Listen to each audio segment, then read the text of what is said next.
Bismillahirrahmanirrahim. 10 tahun. Jadi umur 40 tahun tuh disunahkan memakai tongkat biar kita tuh nggak sombong. Kita udah senja, udah dekat lagi mati kan. Kalian bertiga ada anjing ngejar, kalian berdua dikejar.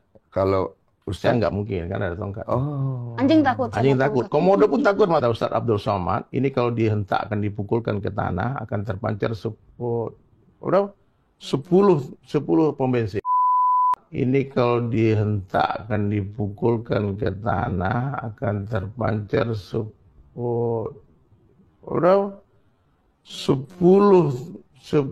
pom bensin. 10 pom bensin? Ya, maka aku nggak pernah hentak-hentakkan ini. Assalamualaikum warahmatullahi wabarakatuh. Alhamdulillah, wassalatu wassalamu ala rasulillah. Maba'ad, teman-teman yang semoga dirahmati Allah subhanahu wa ta'ala. Ada-ada saja teman-teman ya kelakuan dari para sufi yang berbicara di atas nalar. Seperti yang barusan kita menyimak, apa yang diungkapkan oleh Bapak Dery Sulaiman tadi yang mempunyai tongkat. Di mana awalnya Bapak Dery Sulaiman ini mengatakan katanya kita di umur 40 tahun itu disunahkan membawa tongkat agar kita tidak sombong. Entah Bapak Dery Sulaiman ini mengambil dari mana ya. Mungkin Bapak Dery Sulaiman ini sekilas membaca dalil di kitab rujukannya yaitu kitab Fadail Amal, yang memang kitab Fadail Amal ini ya rujukan dari para teman-teman jamaah tablik, dan para ulama telah meneliti di dalam kitab Fadail Amal tersebut memang banyak sekali hadis-hadis dhaif ataupun hadis maudhu. Dan mungkin dari kitab Fadail Amal inilah Bapak Dery Sulaiman ini mengambil hujah tersebut. Yang lebih mirisnya teman-teman ya, di dalam penjelasan Bapak Dery Sulaiman tadi, tongkatnya itu melebihi tongkatnya Nabi Musa, yang apabila dihentakkan katanya akan keluar 10 pom bensin. Ini kalau dihentakkan dipukulkan ke tanah akan terpancar 10 pom bensin. 10 pom bensin? Ya, maka aku nggak pernah hentak-hentakkan ini. Jadi aneh-aneh aja ya, Bapak Dery Sulaiman ini sudah menyamai tongkatnya Nabi Musa yang bisa membelah Laut Merah.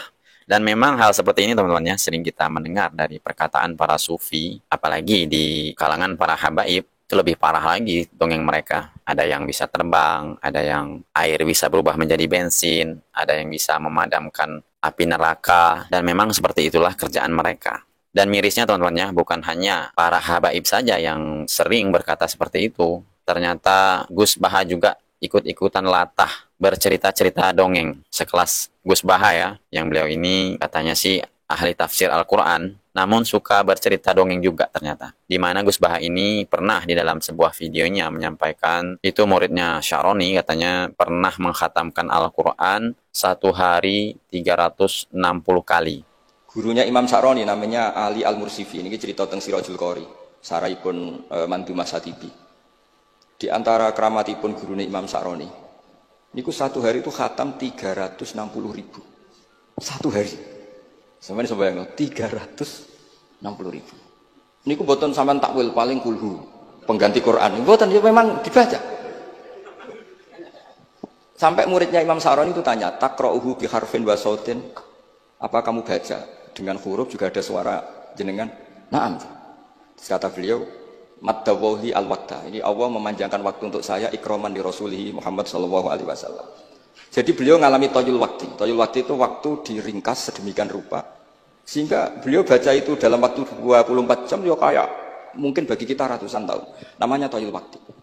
Subhanallah teman-teman ya. Jadi bagaimana kita menilai konsep yang seperti ini? Dalam 1 hari mengkhatamkan Al-Quran 360 kali. Jadi sehari itu 24 jam ya. Ya kita bagi sajalah. Apabila sehari 360 kali dibagi 24. Jadi berapa itu? Sungguh ini tidak masuk akal teman-teman ya. Sekelas para ulama saja, sekelas Imam Syafi'i, Imam Ahmad, Imam Al-Auza'i, imam-imam yang lain, mereka saja tidak sanggup ya menghatamkan Al-Quran sampai 360 kali di dalam sehari. Dan imam-imam yang sudah masyhur di kalangan para ulama saja, mereka hanya sanggup menghatamkan Al-Quran sehari itu 3 kali. Ada juga yang sehari 1 kali. Itu sekelas para ulama loh. Yang ulama tersebut sudah diakui oleh seluruh dunia. Seperti halnya Imam Syafi'i, Imam Bukhari, Imam Malik, Imam Ahmad, dan imam-imam yang lainnya. Namun kok bisa gitu loh, sekelas Gus Paha menyampaikan hal seperti ini. Kalau menurut saya, ini sesuatu yang tidak masuk akal sama sekali. Dan betul teman-temannya, apa yang disampaikan oleh Ustadz Mujiman, orang yang sanggup menghatamkan Al-Quran saja sehari 70 kali, itu sama dengan orang yang ngelindur. Dan hal tersebut tidak mungkin sanggup dilakukan oleh seseorang meskipun dia sekelas ulama. Kalau sehari 70 kali khotam, itu Nyun Sewu bahasa saya agak keras ya, ngelindur. Sehari itu 24 jam. Kalau 70 kali atau 75 kali itu artinya 1 jam khotam 3 kali. Njuk piye carane? Ya. Kalau 1 jam itu khotam 3 kali berarti setiap 20 menit khotam Al-Quran sekali. Berarti setiap menit khotam, Masya Allah. Ya.